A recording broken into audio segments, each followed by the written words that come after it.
A very good morning to one and all. My name is Soma Dinesh and I am from VVAT CSC branch. And today we're going to discuss about the relational model. Let us dive into the topic. Today we're going to cover the topics like about what is relational model diagram and its terminology and its characteristics, and we're going to see about its advantages and disadvantages. So let us dive into the video. First of all, let us see what are the characteristics of relational model. In relational model, each relation in a database must have distinct or unique name, and each attribute must have a distinct name.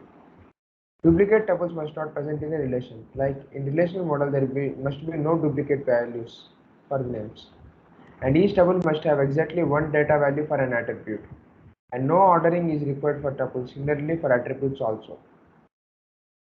And what is relational model? Uh, The relational model is proposed by E.F. Codd in 1970 to model data in the form of relations or tables. Since then, it was the most widely used data model, in fact, the only used database management system today in the world. It represents how the data is stored in relational databases. A relational model stores the data in the form of relations, like tables. Each relation has columns and rows, which are formally called attributes and tuples respectively.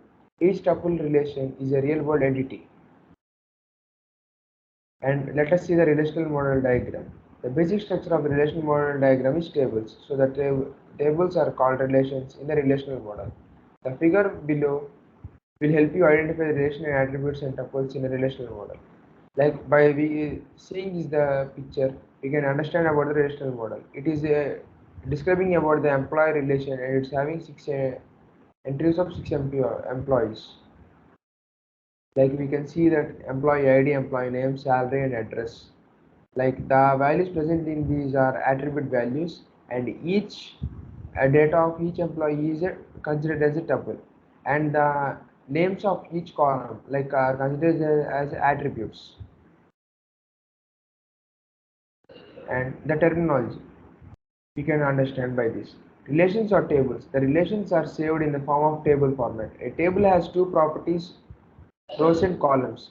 Rows represent records and columns represent attributes. Attributes are the properties which define a relation. Tuple. It is nothing but a single row of the table. A degree of array, the total number of attributes in a relation. Like as we have seen in the previous one, attributes are the properties which define a relation. Like here we can see the attributes like employee ID, name, salary, address. Like that defines what is the data present in it. And tuple, it is nothing but a single row of table. Like here, see we can see there are a total of 6 tuples. Like each data of employee is considered as a tuple. And the degree of attributes, the total number of attributes in a relation. Here there are total number of attributes are 4 in the employee relation. And the cardinality, the total number of rows present in the table. The cardinality of the table we have seen is 6. Like there are total the data of 6 employees. And domain, the set of possible values for an attribute. And relation instance, it is a finite set of tuples. They have never duplicate values. And relational schema, it represents the name of the relation with its attributes. And relational key, every row has one, two, or multiple attributes, which is called the relational key. And let us see the advantages of this relational model. First of all, simplicity. This model is simpler as compared to the network and hierarchical model. Like we can understand just by seeing it. And it is scalable. This model can be used easily scaled, as we can add as many as rows and columns we want. Structural independence. We can make changes in database structure without changing the way to access the data. And we can make changes to the database structure without affecting the capability to DBMS to access the data. We can say that structural independence has been achieved. And it is very easy to use. This model in the DBMS is easy, as tables consisting of rows and columns are quite natural and simple to understand. And query capability.